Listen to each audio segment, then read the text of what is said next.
This is Bear and the Bee. I am the Bear. I'm doing my review of A Knight of the Seven Kingdoms. This is one of George R. R. Martin's books about a tale of a knight called Duncan and his squire Egg, and they explore the realm of the Seven Kingdoms of Westeros. This is a new series on HBO Max that's coming out January 18th. I'm very excited for this show. We're here to watch the trailer, and you'll get my reaction and my commentary on this this new season that's gonna happen. Now, from my knowledge and my connoisseur of being a Game of Thrones fan, is this takes 100 years before the original series, or somewhat of that range, about a knight that explores the Seven Kingdoms and becomes the epitome of perfection within the knights.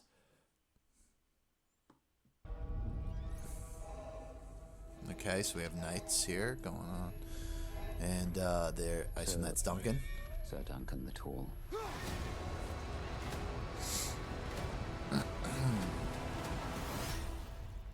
How good a knight are you?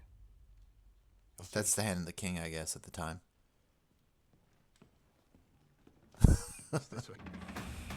I love how socially awkward he is. Came to the tourney? Journey is a contest for knights. You a knight? I'm no farmer. Yet you've come dressed as one. Yeah, this is also another thing that constantly has been happening in Games of Thrones, and also probably the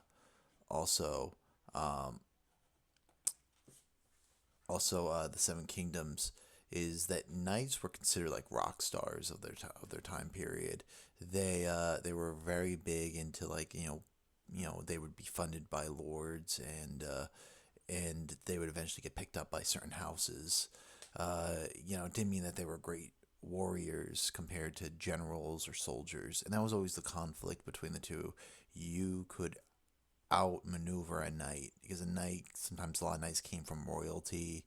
Sometimes they were either like children that were never going to be the lords themselves, or kings, or more like either like the third or fourth son or of a lord, or so forth, and they'd be funded through their family's fortune to put their flag out on these tournaments. It was very funded. You had to get a lot of lords to fund. So I assume that's going to be happening in this show. What I like about this show so far, what I assume and hope that this happens, is it's going to be more instead of us dealing with like the big lords like the Starks and the Lannisters and the king of the Targaryens that just lost their dragons, separated from the Dance of the Dragons, is that you're going to see more like smaller minor lords playing more bigger roles. That's what I'm kind of looking forward to in this. Sir, I could scribe you. Oh, that's Egg. And you could teach me. Every knight needs a squire, and you look like you need one more than most. Sir Erland raised me to be a true knight, not with sword or lance. What makes this show really interesting is And I swore Egg is a I would. big character What's this? in It's a Games of head knight, ain't Thrones it? lore, What? and Like a knight, but sadder. and him Sad. and Duncan both carried their own story Myself a champion. that people in the future talk Someday about them House all the might take me time. into its service. Perhaps even House Targaryen. Targaryens, they're incestuous aliens and tyrants. Yeah, and keep in mind, this happened after the Dance of the Dragon. Sometimes I forget, there's so many Targaryens, and there were so many terrible Targaryens. And this is right around the time that they didn't really have dragons anymore. So before then, they had the dragons. So you could never question a Targaryen. And you're seeing right now that a lot of people are questioning Targaryen rule, because they no longer have their nuclear weapons anymore. Sir Duncan the Tall. Arion would like your head. Maybe the gods figure this is what I deserve. Come out, little knight. And so, I like that design. I ask you again, how good a knight are you?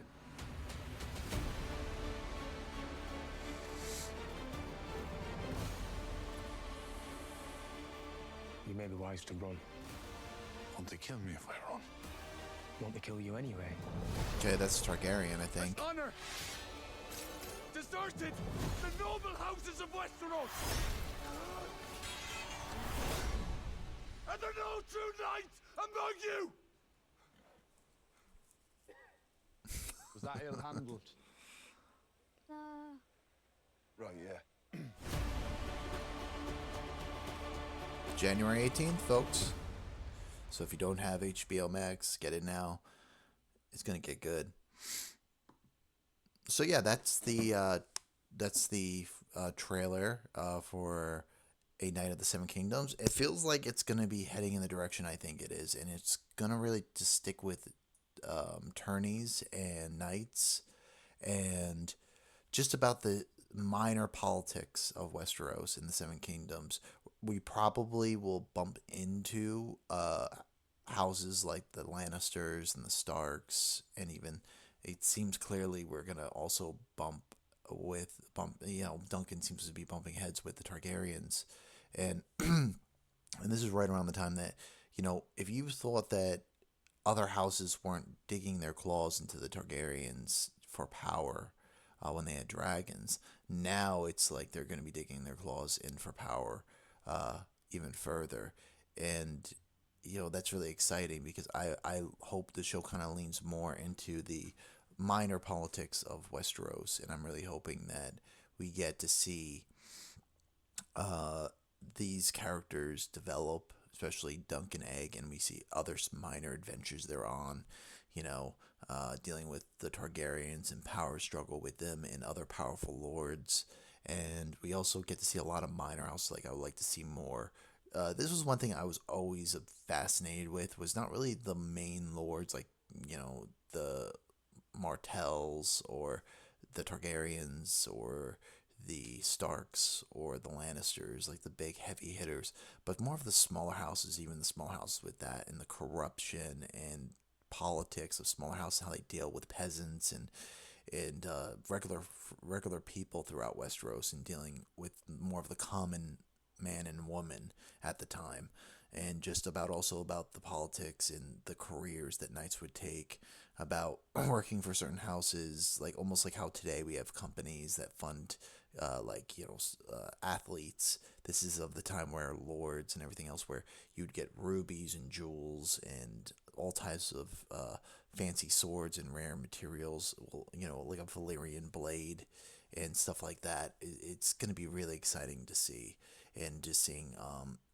who represents Duncan. How does Duncan and Egg get out of these issues, especially with the politics of the Targaryens and other lords intervening, and just the politics as a whole and power struggle within the Seven Kingdoms. Especially, again, I have to keep stressing this.